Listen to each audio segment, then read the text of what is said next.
Здравейте! Преди година започнахме поредицата Беседи за България.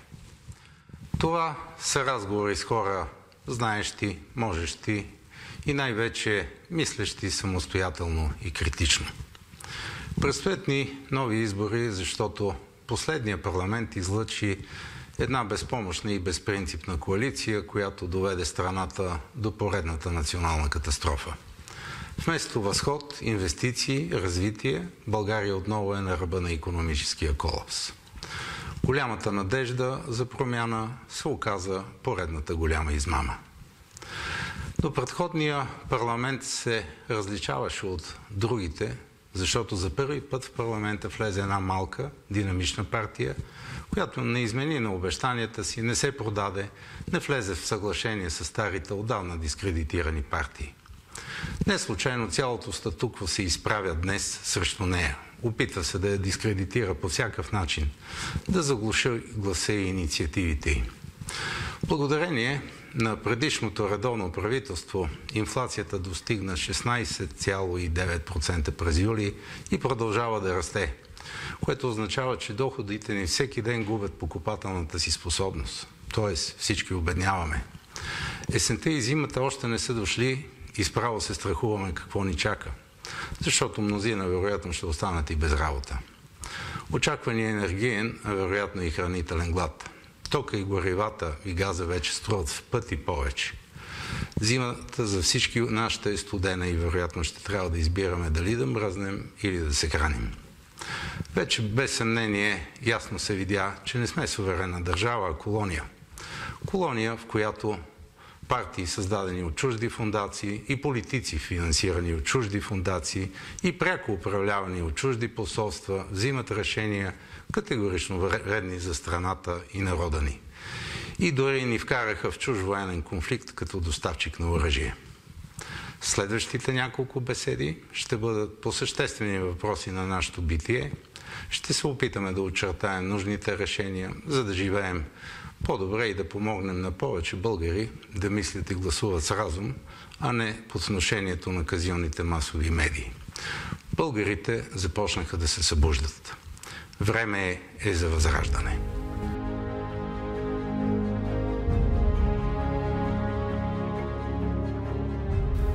Добър ден! Днес гост беседата ми ще бъде господин Йордан Костадинов, директор на АЕЦ Козлодуй в периода 2001-2005.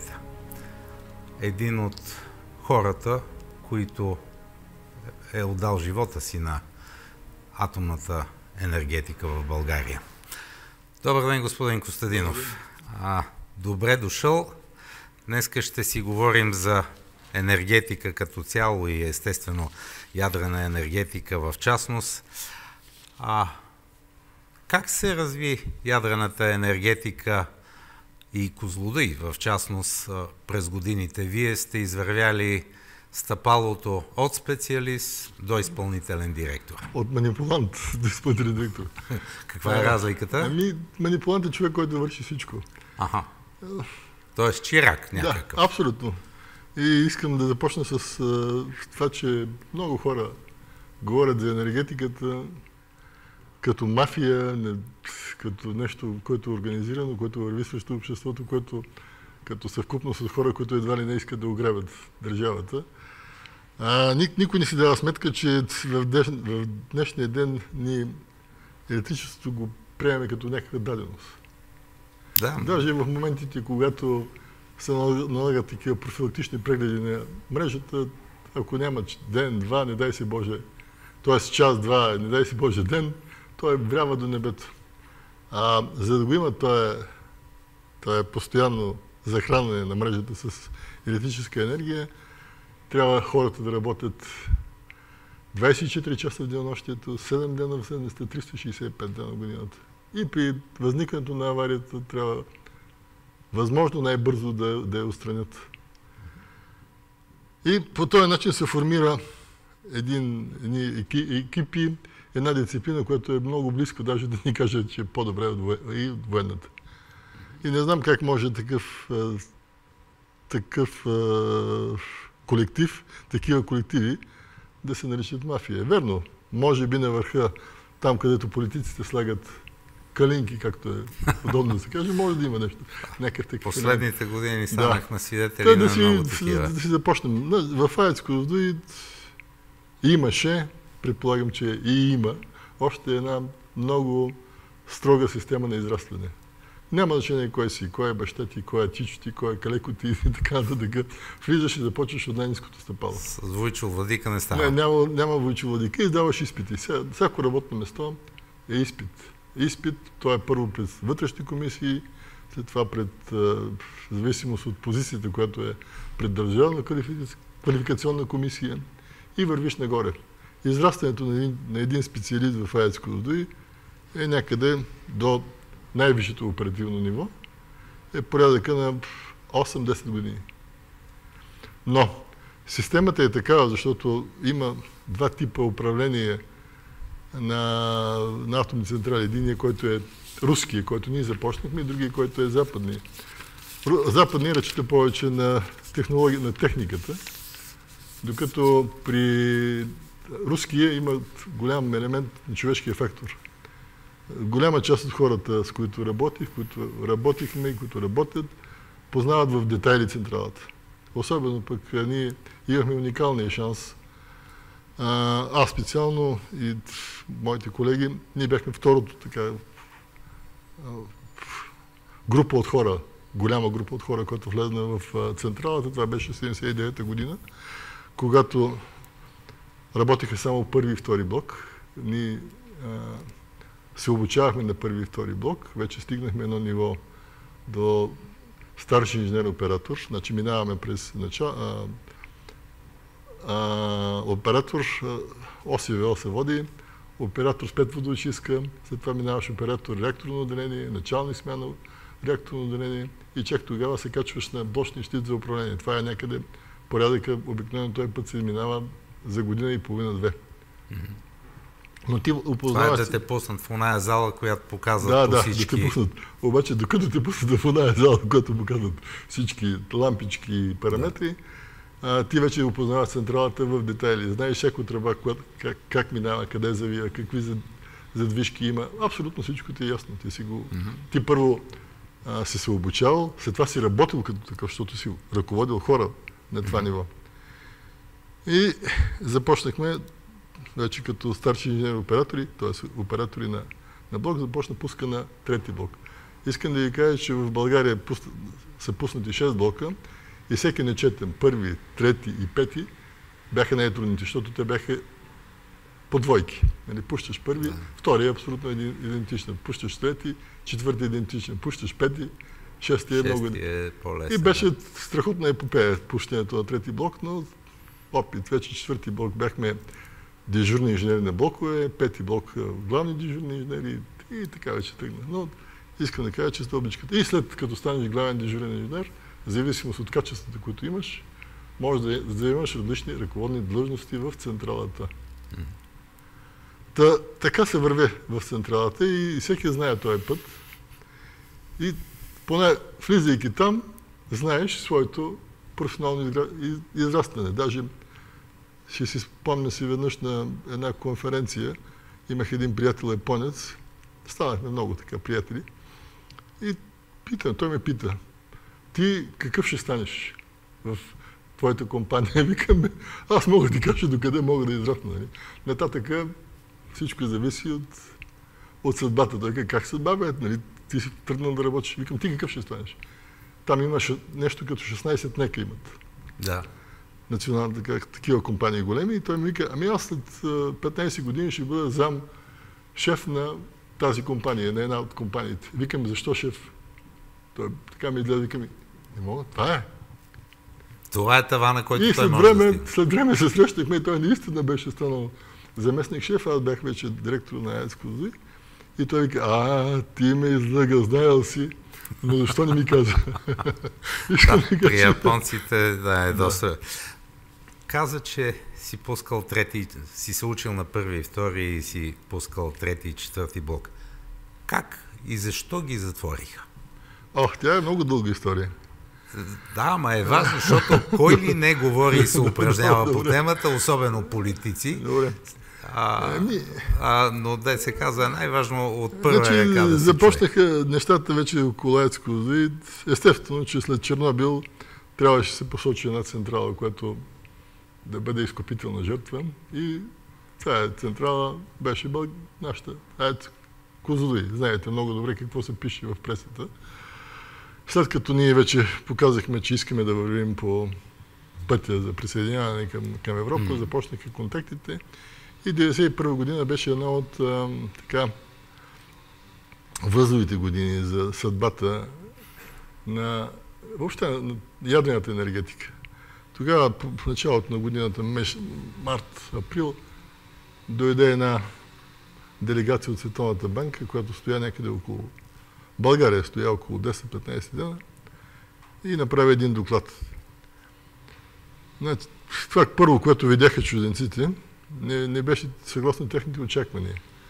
Нали? Те знаете как е западният свят, е подреден, бойдисан, всяко нещо на нещата си. Да. Ние нямахме, пък и тогава нямаше и много пари. Не беше в много приличен външен вид централата, мога да кажа. Не е била излъскана. Да, не е била, да, точно така, не беше излъскана. Написа се един доклад, така наречения housekeeping, че не е задоволителен това. Още не бяха влезнали в дълбочина на руския проект, защото има голяма разлика между руските проекти на атомни централи имаше и западните. Но прави чест, че отбелязаха някакви преимущества на нашата централа.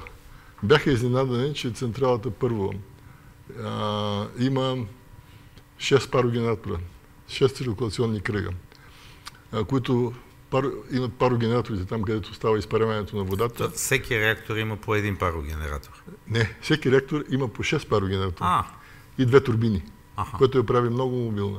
Плюс това парогенераторите бяха хоризонтални, докато там са по принцип западните проекти са моноблок. Един реактор, един парогенератор и нищо повече, една оболочка. Да. Така оболочка, която го убива.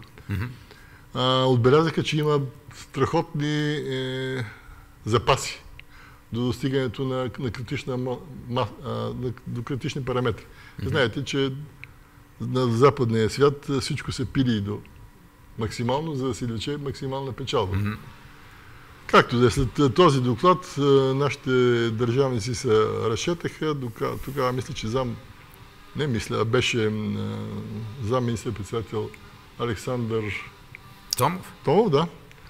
Той написа един доклад, наложи се да се спрат първи и втори блок, да се преведат в такъв да се направят някакви ремонти, така да се каже. Козметични или съществени? Нашите искаха, по-моему, даже доклада, който написа, явно, че искаха да си изкарат пари. Даже мисля, че претенциите, за да се доведат до ниво на безопасност, близко до това, което западняците искат от нас, поискаха 1 милиард и 200 милиона долари, нещо от това. Това може да се провери. Тези толкова пари може да се построи, може би цял един блок. Първите 2 блока, мисля, че струваха 440 милиона. Всеки? Двата блока, двойката. Те искат 1 милиард и 200 за какво? Но тогава бяха други времена, когато строили и тогава България ги купи с домати, краставици и селскостопанска продукция. Така се говори сега. Аз предполагам, че са ни ги дали с кредит, но как си? Както да е. Около АЕЦ Козлодуй започна една такава много интензивен интерес, мога да кажа, от западния свят. Тогава, вече след Чернобил, ако си спомняте, се сформира една организация ВАНО. Това е Световна организация на ядрените оператори. Целта на ВАНО беше да има връзка между всички ядрени оператори на планетата Земя и ако някъде се открие или има някаква авария, тя много бързо да се предаде през тази организация до съответните страни, които имат подобен тип реактори, за да могат да проверят съответните. И да вземат мерки. Защото всички разбраха, че една авария няма значение къде е, тя влияе върху всички. Разбира се. Както и Фукушима. Това са дълги въпроси. Не, ама тя влияе на всички. Да, тя влияе на всички, както не само на Япония. И тогава се водиха много интензивни разговори. Искаха се пари, не се даваха, но на тази организация по линията на ВАНО се отпуснаха. Ние подписахме един договор. Ние, като казвам, мисля, че зам министър-председателя, председателя на енергетиката по това време и председателя на надзорния орган подписаха едно споразумение за 24 милиона EQ тогава, което се дадаха, за да може да се повиши безопасността на АЕЦ „Козлодуй, като се пое някакъв ангажимент за тяхното спиране. В края Тоест срещу 24 милиона за да се лъска. Да, чувал съм, че в този меморандум има някакъв ангажимент, че ние ви ги даваме, ама вие ще я спрете. Даже си спомням така, че един от тези хора, като се върна, така събрани, вика, излъгахме ги, вика, ще вземем 24 милиона, пък спирането ще видим как ще стане. Май даже знам как се казва този човек. Това не е толкова интересно. Въпросът е, вървим нататък и се организира тази организация ВАНО, се ангажира да помогне на България за превеждането на централата в едни граници на безопасност или там параметри да се съобразяват, които са приемливи от западния свят, към който бяхме се запътили. Първоначалният замисъл на програмата беше, тя се доминираше от френски специалисти, ЕДФ, беше да се тръгне с регулатора, тогава КИЕМЦ, Комитет за използване на атомната енергия за мирни цели, той да се подсили, той да има достатъчно ресурс, финансов, човешки, за да може да упражнява контрол върху централата.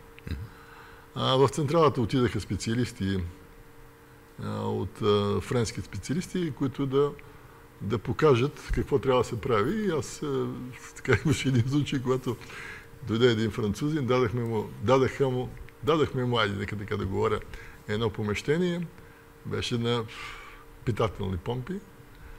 Това са по първи, които подават вода към първи контур, но не големите, които въртят циркулационните питателни помпи, в зависимост от това като пада.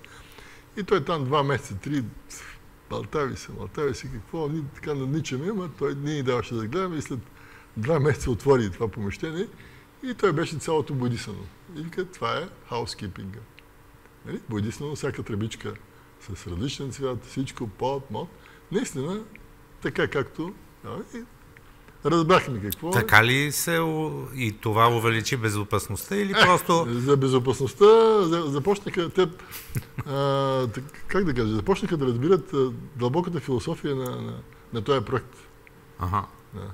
Тоест почнаха да се учат, че не сме втора и трета река хора. Не е толкова. Даже, по-моему, това е един от най-стабилните реактори. Даже неговата мощност можеше да се повиши до 600 мегавата, от 440 до 600 мегавата. Това за първи и втори? Говоря за първите 4 блока. За първите 4 блока. И ако се сложиш една оболочка, ставаше страхотен проект. Но тенденциите бяха да се правят големи единични мощности, нали, реактори. 1000, 1500 и така нататък. Бяха ли изчерпали тези 4 реактора ресурса си преди да ги задържат? Значи, ако говорим за безопасност, първи и втори блок са различни от трети и четвърти блок. Съгласно изискванията на Международната агенция, там се иска всяка система да бъде отделна. Система за безопасност. Да. Нали? Ние имахме... при първи и втори блок тези неща бяха смесени. Така че, ако можем да говорим за някакво основание за искане за спиране на блоковете, това бяха първи и втори. Първи и втори. Но никой от тези специалисти, с които ние говорихме, не можеше да повярва, че ние ще спрем трети и четвърти блок. Защото този тип реактори работят в Финландия, работят в Чехия, работят в Словакия, работят в Унгария. Продължава да работят, но ние ги затворихме. Но ние затворихме нашите.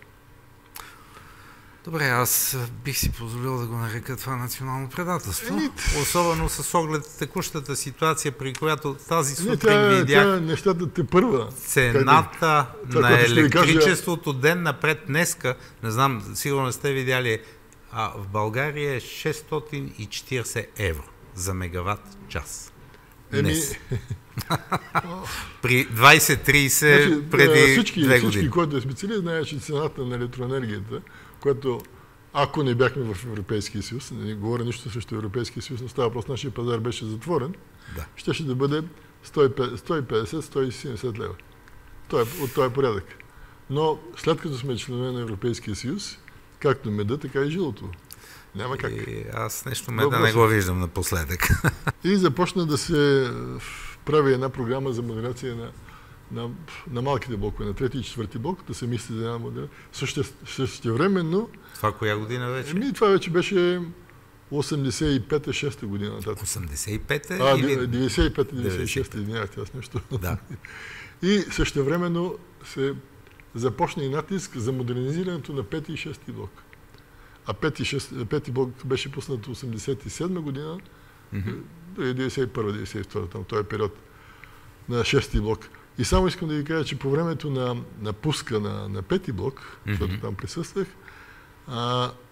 преди него такъв блок имаше един единствен, който вървеше, това беше в Запорожие, Запорожската атомна централа. Която стана популярна напоследък. Да, която стана популярна. И ние по времето на пуска направихме някъде около повече от 2200 модернизации на проекта, който бяха ни дали руснаците. Но това, като казвам модернизация, това не значи, че аз и ти виждаме тук нещо, което трябва да се промени и решаваме да го променяме. Той става. Виждаме, пишем документа, изпраща се на главния конструктор, той го разглежда, одобрява, връща и се прави. Ето, само така може. Да. Иначе някой да не си мисли, че така тие. И добихме страхотен опит в тая цялата работа. Може би и въпреки всичко, пусната централата по стандартите нова, абсолютно нова централа, имаше натиск да почне да се правят модернизации. Добре, може би това беше част от, как да кажа, икономическия ни ангажимент към Европа, да бъдем приети от Европа. Трябваше да седе. Тоест, това е икономическата цена да ни търпат ли или да ни пуснат вътре? Аз трудно сега мога да го определя, но ние го приехме съвсем сериозно и такава програма започна да се реализира. Значи започнахме вече да работим по 3 и 4 блок. Времената бяха много трудни. Тогава, мисля, че в 1992 година по един доклад на тогавашния председател на Комитета по енергетика Людмил Генов, да, точно така, се отказахме от Белене. Казахме, че Белене го спираме. На площадката на Белене... Това е една тема, която след малко. Да, тя беше в рамките на АЕЦ Козлодуй и Белене. Че Белене го спираме. На мястото на Белене ще правим парогазова централа с мощност 1500 мегавата. А оборудването, което имаме... Къде? Така беше решението. Обаче умуваха и казаха, че имат само един сигурен източник на газ, друг нямат и поради тази причина няма да се строи такава парогазова централа. И тогава по някакъв начин Белене почна да се замразява. Той беше в рамките на... В 1992 година се образува вече и някаква националната електрическа компания. Имаше хората, предприятията консумираха електроенергия и не плащаха. В този период имаше около 500-600 милиона лева несъбрани от продажбата на вземания, от продажбата на електроенергия. Положението беше много бяха най-кризисните години. След като почнахме вече да работим, започнахме да изпълняваме през една програма за модернизация на 3 и 4 блок, започнахме да изпълняваме тази програма. Тя беше порядъка на 350 милиона. Тази програма. Това за времето си беше... Лева, долара, евро? Лева беше. Но тогава един лев беше малко по-различен, отколкото сегашния, нали. И бяха огромни пари. Щом за 24 милиона ЕКИО, което беше горе-долу, ние се навикме да сложим кръст на... Аз вече не помня колко беше курса тогава, но...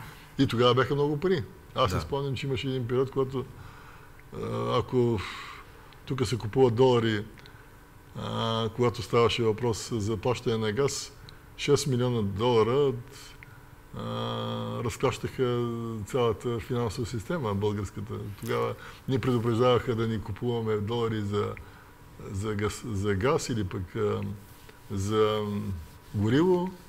Защото... големите да не излизат на пазара. Да, имаше такъв момент. Да, така че бяха други времена и други критерии. Много трудно. Започнахме да изпълняваме тази програма. Вече в 1997 година влезнах вече в ръководството, бях втори човек. Така. Имаше вече като дойде демократичното правителство на Иван Костов, аз бях замуправител. И още да изпълняваме програмата. Много ударно. Въпреки, че нямаше пари, въпреки, че чакахме пари от НЕК-а, защото НЕК-а продаваше, беше единственият продавач.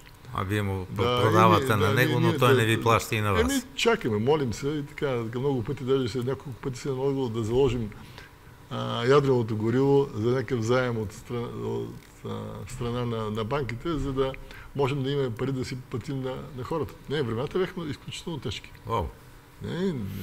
Аз не знам дали си го спомнят много от граждани. Аз спомня. Да, добре. Но тия, които не помнят, но така. Вървяха постоянни проверки. Ние бяхме в един постоянен онлайн. Това Международната агенция течеха проверки. Кога завърши модернизацията на трети и четвърти? Значи в 2002 година, вече първа година, тогава мисля, че 2001-2002 година остана единствен дефект, който така в кавички мога да кажа, който ни атакуваха. За разлика от всички други централи, нашите блокове 3 и 4 нямат оболочка, а имат бокс. Това е едно огромно помещение, в което са разположени съоръженията от първи контур. И там при скъсване, гилотинно скъсване на първи контур, който беше диаметър 550 примерно, се образува. Той работи при висока температура, 325 и 125 кг налягане. Като излезне, защото е от 0,2% се държи вакуум в това помещение, опасността беше, че този бокс може да се разруши. Руснаците имаха... Тоест няма бетонен купол. Той има бетонен купол, обаче не е достатъчно здрав, който да удържи. Защото има спликана система, които работят. В случай на разкъсване веднага почват да работят, погасяват, всичко става. Но руснаците в това време имаха една разработка, така да се строи навихвав кондензатор. Но нямаха пари. Те бяха също много зле. И ние се договорихме с тях да им дадем пари, да си направят опитен образец, да го изпробват и да ни го предоставят. Като по едно време си направим лафа и евентуално ако е сполучлив и да имаме авторски права върху това, но ни отрязаха бързичко. Направиха го това нещо. Експериментираха го. Мисля, че 6 милиона не платихме нещо от тората. И го приложихме. И тогава вече централата нямаше никаква забележка. Дори и да търсят. Но какво ставаше? България вървеше така по пътя, затваряше глава след глава. И ние бяхме като трън в петите, защото постоянно всички тези проверки, които идваха от Международната агенция, от ВАНО, от какви ли не институции, резултатите бяха само положителни. И ние като ги представим пред народа, Външно министерство веднага ни слагаше капака с нещо. Аз го разбирам, това Външно министерство е имал цел и задача да влезем в Европейския съюз, да затворим колкото може. Ама излиза, че обективната истина и техническото състояние няма никакво значение. Важно тогава, някой е казал, това трябва да се затвори. Значи тогава, както казва поетът, това е целта, търчете, там са раите. Нали? И въпросът беше да се преземе върха. А нали уж Европейския съюз беше за това да живеем по-богато и по-околно, а без енергия не става? Бях техническо лице и винаги ни слагаше капак, но Това, което прави чест на външно, на правителство, ние не закачиха. Значи, ние тогава си позволихме, аз вече бях и шеф, когато си позволихме да изпратим един човек, не с така мълчаливо съгласие на министър, естествено, който за наша сметка на АЕЦ Козлодуй отиде в Брюксел. И работеше като лобист. Лобист. Каква беше целта? Този човек, който беше ерудиран човек с 2-3 езика, знаеше горе-долу начина на държание на западния свят и така нататък. Неговата цел беше да говори с евродепутатите, да ги каним на вечера, на обяд или на срещи, при което идваше човек от АЕЦ Козлодуй, съответно от Министерството някой, който обясняваше какво сме направили за подобряване на безопасността на АЕЦ Козлодуй. Защото аз разбрах, че проблема вече не е технически, проблема става политически. И това, което започна да се страхувам, да не би да кажат, ние затваряме АЕЦ Козлодуй, защото тя технически е неизправна. Става просто за 3 и 4 блок. И имаше много такива срещи. И се отива на един обяд, импровизиран обяд или вечера, събрали се, да кажем, 7, 8 или 10 депутата. Няма как иначе да ги прикани. И след като поговорим малко, се прави една презентация. Какво сме направили, какво сме така, какви нива на безопасност, какви са заключения от проверките, които има. И даже спомням си, аз ходих на една такава, няколко, но на една от срещите присъстваше и ги канихме всеки да посети АЕЦ Козлодуй. И на една от тези срещи, тази, която беше шефката на зелените, германката, тя като вече присъства на такова нещо, дойде в АЕЦ Козлодуй, обиколи. АЕЦ Козлодуй се промени коренно. Коренно. И не само АЕЦ Козлодуй, всичко около АЕЦ Козлодуй, защото не може само да има едно нещо. Трябва. Той се промени менталитета на цялата общност, на всички, които живееха там. Даже си спомням, че пътувайки така от централата към Козлодуй, там където живеехме, и главно почнах да виждам вече дворчета с тревата, която се подкосява, с живите плетове, и викам, вече наистина мисленето на хората, защото това е най-важното, да промениш мисленето. Да се връщам за тая евродепутатка, която беше от зелените, при една такава среща, тя се нави, дойде. Видя централата и на излизане, така ме хвана под ръка и вика, слушай, какво ще кажеш, Ждане? Вика, аз няма да гласувам за, но няма да гласувам и против АЕЦ Козлодуй. И в този аспект имаше вече един финален доклад, който готвеше. Борбата стана много. Ние елиминирахме всички забележки на тема безопасност. Вече се говори за висока култура на безопасност на хората. Така нататък. И дойде времето да мине последната проверка, която това беше на Международната агенция. Дойдоха хората, видяха, те бяха идвали много пъти вече, познаваха централата, познаваха всичко. И 2 дена се чуят какво заключение да напишат. Явно кореспонденцията между тях и Международната агенция вървяла и накрая написаха АЕЦ Козлодуй е съпоставима на ниво на безопасност на западните централи от същата възраст. Това измислих. А всъщност АЕЦ е бил еталон вече за... тя вече беше много напред. Много напред в това. И предстоеше последния доклад, финалният доклад, който трябваше да се изготви от Джефри Ван Ордер, той беше, за България, за приемането в България. И бяхме натрупали едно предприятие, да се казва, без помощта на държавата, една централа, можа да внуши на много от европейските, не да внуши, да покаже на европейските депутати, че сме направили нещо много. Спомням си, една среща имахме с Станишев и 2 дена, 3, или може би седмица, 2. След това трябваше да има гласуване на този доклад. И му казвам, Бяхме в Националния исторически музей. По някакъв повод бяхме там. И случайна среща му казваме, господин Станишев, там ще има гласуване, може ли да има подкрепа от социалистите и така. Това нещо ми смънка. И при гласуването се оказа, че 241 депутата са за затварянето на АЕЦ на 3 и 4 блок и 239 са за това да има по-гъвкав подход при тяхното затваряне. Тоест двама души. Двама души не ни достигнаха. И то с гласовете на социалистите. Да, така наречените социалисти. Сега, да, но така беше. И тогава загубихме битката. Коя година затвориха 3 и 4? 3 и 4 блок, 2005 мисля, че беше. Точно датите ни помня. Тоест, вие 5 години сте полагали усилия за модернизация. Ако човек се върне в документите, там, които сме по-раншните документи, там пише България сама предложи да спрат първи и втори блок. България сама предложи и в да се България винаги е имало поп-кръстилци. Не, ние просто нещо детско има в нас. Ние тръгнахме така тая мечта в Европейския съюз и бяхме готови да жертваме всичко. Ние си давахме сметка, това, което каза един американски президент, икономиката, глупако, икономиката. А икономика без енергетика няма. Да.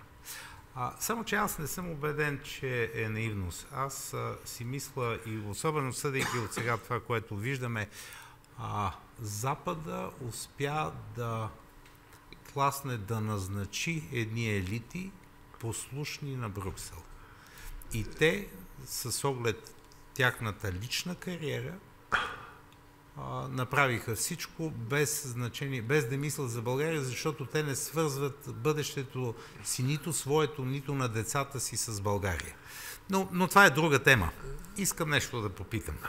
Преди няма месец Уестингхаус каза, че искат да сменим горивото и да слагаме тяхно. Мисля, че това е втория им опит. Мисля, че опита в Чехия май не беше никак успешен. Каква е? Аз ще ви кажа, значи това време, когато аз съм бил директор, бяха ми пратени двама души от Уестингхаус, дойдоха, така достолепни господа, стояха 2-3 дена в АЕЦ Козлодуй и на втори ден ми казаха, ние тук искаме да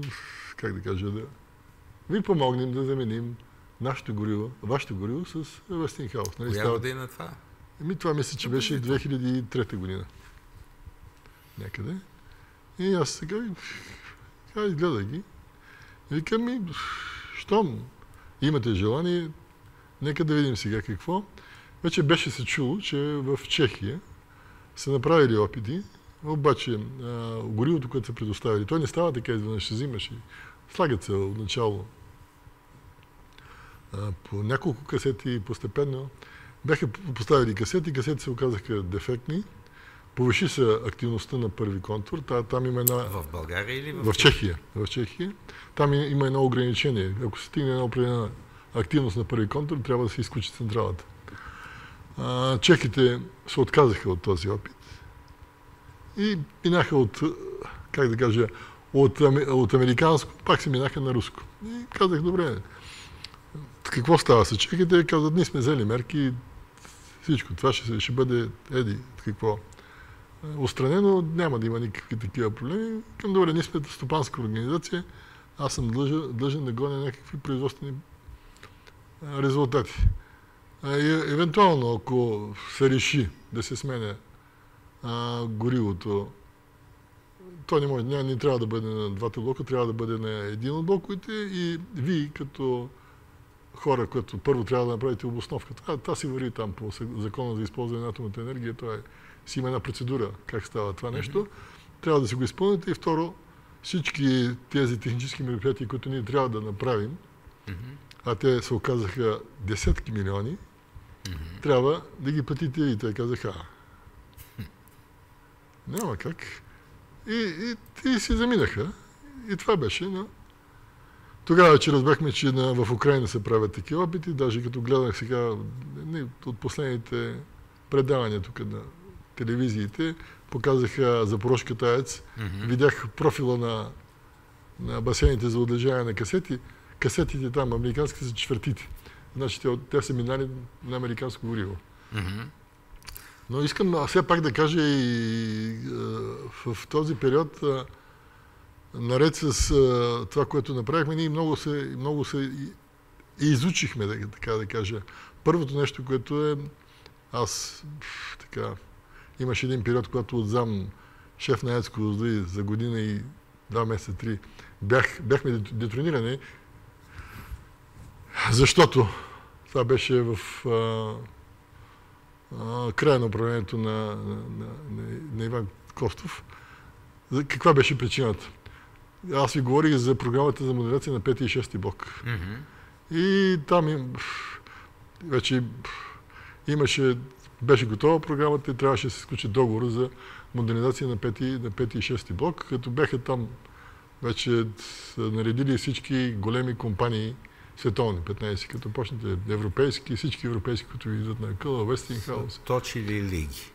Не, те, може би, в някои отношения имаше и основания за тези промени.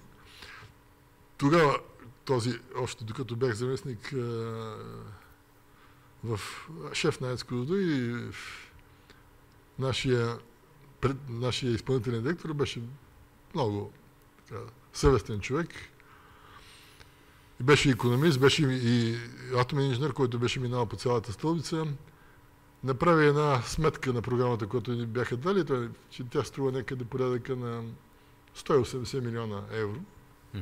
А натиска, който имаше от НЕК, беше да се подпише за 499 милиона евро програмата. Това е само 3 пъти по-скъпо. Не знам колко е по-скъпо, само това ви казвам и може би това беше причината той да бъде свален. Тогава ни свалиха някъде на 2001 година, не 2000, там някъде ни свалиха на 6 май, на 20 май този договор беше подписан. И една година след като аз се върнах, тръгна изпълнението на тази програма.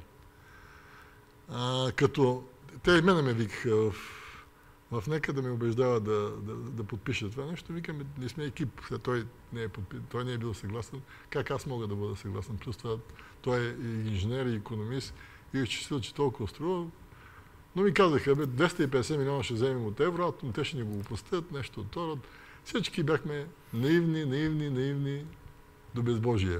Ако това може да продължи като оправдание. Европейски ценности. Тази програма се изпълни. И тя в порядъка вече като почна от 2001 до 2005 година, ние изпълнихме 90% от програмата.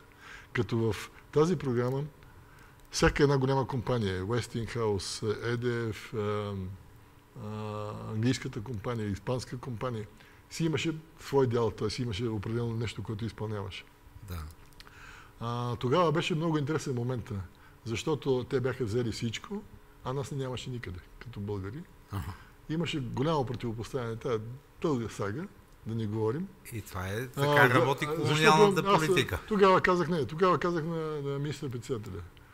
Значи не можем ние тук да правим една модернизация на 5 и 6 блок без наше активно участие. Не могат фирмите тук да дойдат от Запад, да бъркат в централата, буквално казвам, да оставят една черна кутия. Защото отговорност носим аз, министъра, и вие сте последен. И тогава се разреши, как да кажа, подсказа се, че трябва да имаме много активно участие българите. Като влизайки в тази схема вече български фирми да навлизат в ядрената по-активно в ядрената енергетика, беше въпроса колко ще се плаща на нас. Те ни питаха колко искат. И разните му фирми правиха някакви сметки да получават по 300 лева на човек, така беше заплатите, 300-400 и още малко да остава.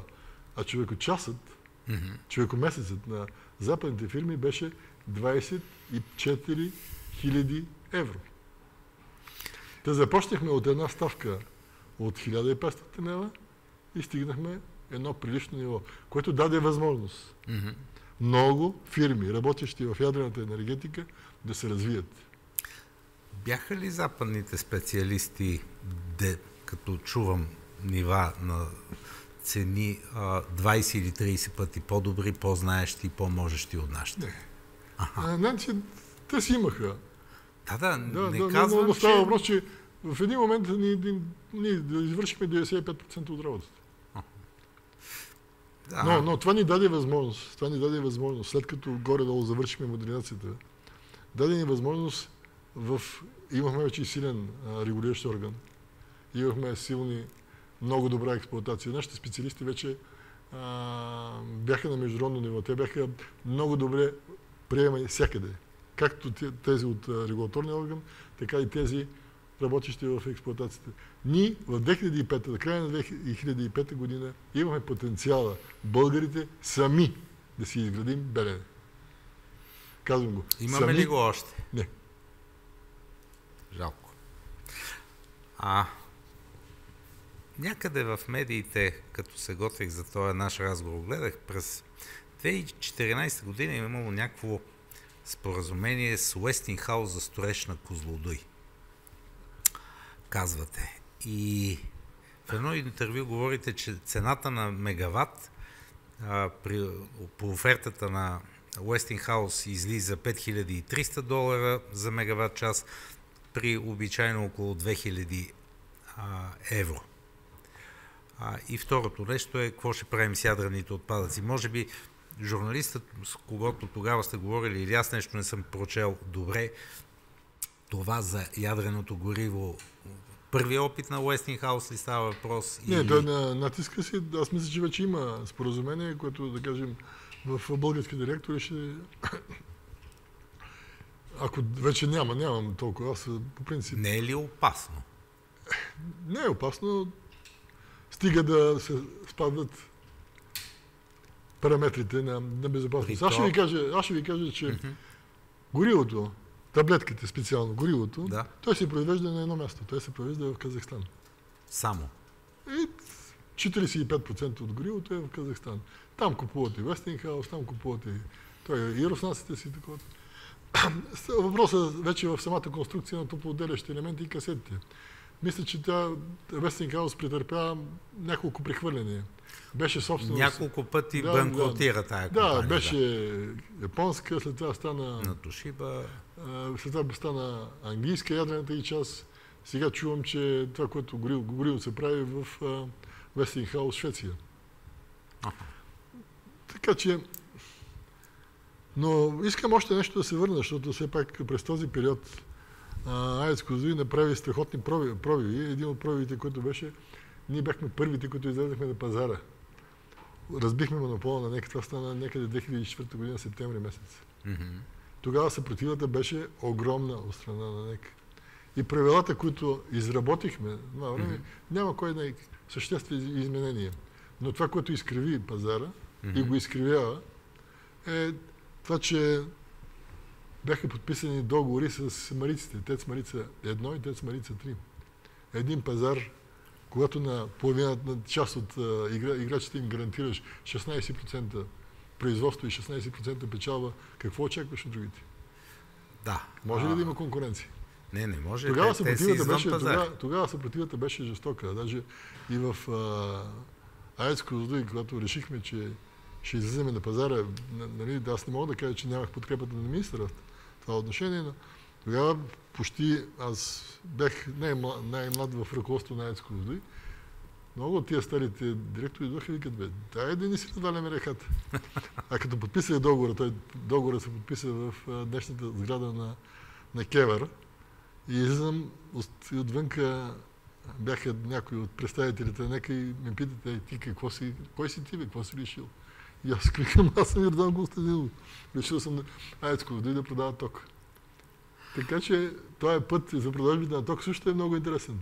Преди да приключим за Козлодуй и с оглед текущата ситуация, колко ресурс има години работа 5 и 6 енергоблок? 5 и 6 блок, неговия ресурс зависи от това как го експлоатираме и какво ще каже главният конструктор. На всеки 10 години комитета, АЯРА сега, Агенцията по ядрено регулиране, дава лиценз за експлоатация. Като свършат 10 години, прави се преглед на безопасността, състоянието на метала, на съоръженията и се решава. И той може да се удължава. Защото бях чул, че е прелицензиран за още до към 40. Не, той значи там неговия проектен режим беше 40 години. Аха. Но след това вече, всеки 10 години, главният конструктор решава дали може или не може да се експлоатира. Тоест този, който е Росатом. Главният конструктор, казах. Да, главният конструктор.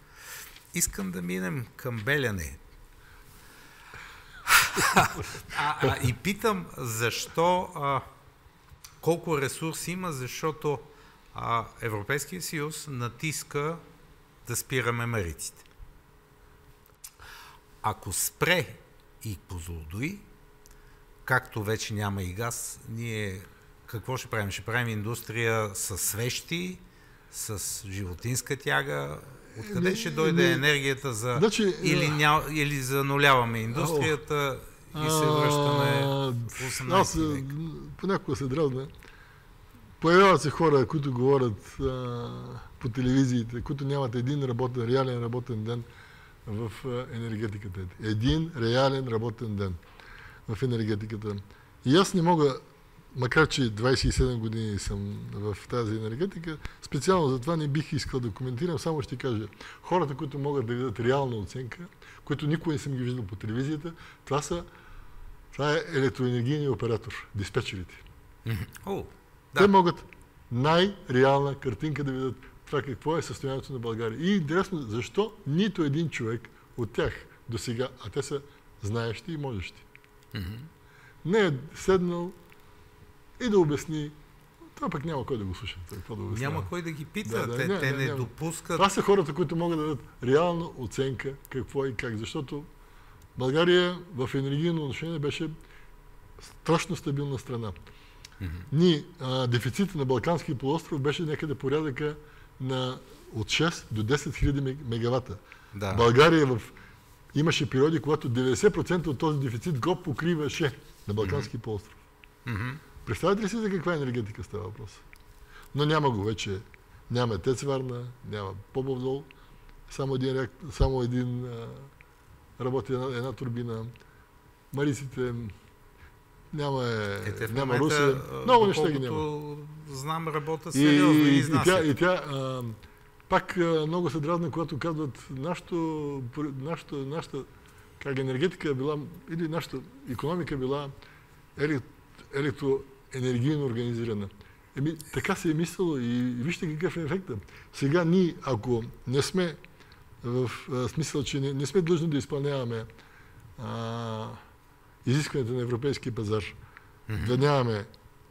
да имаме затворен пазар на електроенергия, няма да има никакви проблеми с електроснабдяването и то на прилични цени на население и икономика. Да, не сутринта, за ден напред, нашата цена беше най-високата. Да, когато се говори за нещо си, било то за енергетика, то било за някакъв политически режим, винаги трябва никой не взема предвид две неща.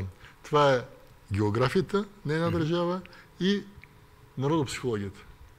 Това са неща, които са много тънки, но това са камъчета, които понякога обръщат колата. Още един въпрос. Някак си изскочи по медиите преди няколко месеца ПАВЕЦ Чаира. Ремонтираха го и при пробния пуск някаква авария се случи, не знам каква, и той не работи. А той беше акумулаторната батерия на АЕЦ. Не на АЕЦ, той можеше и акумулаторната батерия на всички тези солари, които сега се правят. Безброй мегавати, които има заявка за включване. Той така си остана и незавършен. Някъде 95-та година спряха окончателно неговото. Значи въпросът беше там да се направи един тунел, да се съединят двата езовира долу, долния изравнител Белмекен и Яденица, за да може той да работи в генераторен режим около 20 часа. Сега мисля, че можеше да работи около 6 часа. Вече го няма. Вече го няма и това за мое най-голямо очудване е, че никой не повдига този въпрос. Защото това са 840 или 800. Това са 4 турбини. Някъде порядъка на 840-850 мегавата. цялата енергия, която се произвежда от Слънце... Тоест почти един от реакторите на АЕЦ. Замисълът беше в случай на отпадане на една мощност, на голяма мощност, най-голямата мощност, той да се включи веднага, за да няма големи сътресения в електроснабдяването. Доколкото знам, хидроцентралите са много гъвкави и бързи и те обират пиковете сутрин и вечер. Той е уникален обект. Аз съм малко запознат с него, но си спомням разговора с един френски шеф на АЕЦ Козлодуй, след като беше в АЕЦ Козлодуй, отиде да посети Павел Чира и каза: никога нямаше да разбера, как да кажа, величието на АЕЦ Козлодуй, ако не бях видял Павел Чира. Смисъл, че Павел Чира е нещо много съизмеримо като мощност, като значение, макар и да ни 800, като това е уникално хидросъоръжение. И аз ви съветвам, ако имате време, ако намерите някой човек, който е дълбоко в тази тематика, да направите едно интервю, защото си заслужава. И в този момент тази централа е адски необходима на България, но никакви действия не виждам, не чувам около нея. Явно някой е много гузен. Там става въпрос. По мое време ставаше въпрос за един канал, който да се изкопае, беше някъде порядъка на 6-7 км, 6 км и 800 близо. Като голяма част бяха изкопани, за някакви си говориха за 6-7 милиона, сега се говори за 150-180 милиона. Как така 6-7 милиона станаха? Така се говореше, явно има инфлация. И магистрали. Да, инфлация. Добре, ама има ли бъдеще България без нова ядрена мощност? България без нова ядрена мощност няма бъдеще. Това е очевидно. Очевидно, не знам на кого и как трябва да го кажа. Какво чакаме? Някой да дойде? При сегашната ситуация, значи, единствен готов проект, който може да се направи, да се реализира, това е Белене. Но не знам при сегашната ситуация. Белене в Белене или тия двата реактора, които май ги имаме купени и доставени? Там също е много проблем. Имаше много проблеми какво имаме. Ние че сме ги купили, но какво имаме, не знам. И това не е ясно. И това специално на мен не ми е ясно. Не мога да кажа, че съм специалист, но дали това е достатъчно, за да построим централа. Но без нова мощност, пак ви казвам, бъдещето на България е колко сме платили за това, което уж би трябвало да имаме на хартия? До коя година беше? До 2001 година Белене беше в юрисдикцията на Козлодуй. Да. След това вече отделихме като самостоятелно предприятие и не съм в течение. Ще ви излъжа. Ще кажа нещо. Накрая, преди да завършим, в едно интервю казвате нещо много хубаво, което искам да прочета. Ядрената енергетика не е за политици. Тя е за държавници, които мислят поне 10-15 години напред. Май, ако продължаваме да избираме такива политици, както последните 10-20 години, ядрената енергетика е обречена. Всичко в тази държава няма нужда от политици, има нужда от държавници. Вече. Не само, че разширявам кръга. Разпознаем и как да ги изберем? Библията какво беше казано? По какво ще ги познаете? По делата. По делата ще ги познаете. Не виждам полицици, които имат много дела. Те са повече. Всъщност имат много дела, ама не са в полза на страната и на България. По делата. Значи нищо ново след римляните и християнството. Делата. И благодаря много за това разговор. И аз ви благодаря, защото все пак нека да се чуе нещо. Какво е направил АЕЦ Козлодуй? Ние не сме стояли с кръстени ръце, борили сме се до последно. И сме се надявали, че някой ще ни чуе и че ще запазим тези блокове, но уви. Тежко е, когато в една генерация пуснеш едно съоръжение, експлоатираш го и трябва да го погребеш. Да. Което има потенциал да те живее, да обслужи още 2-3 генерации след тебе. Да, някой беше казал, някаква мъдрост имаше, че да префразирам, държавник е човек, който съди дърво със съзнанието, че никога няма да седи в сянката. Добре, благодаря много. Благодаря.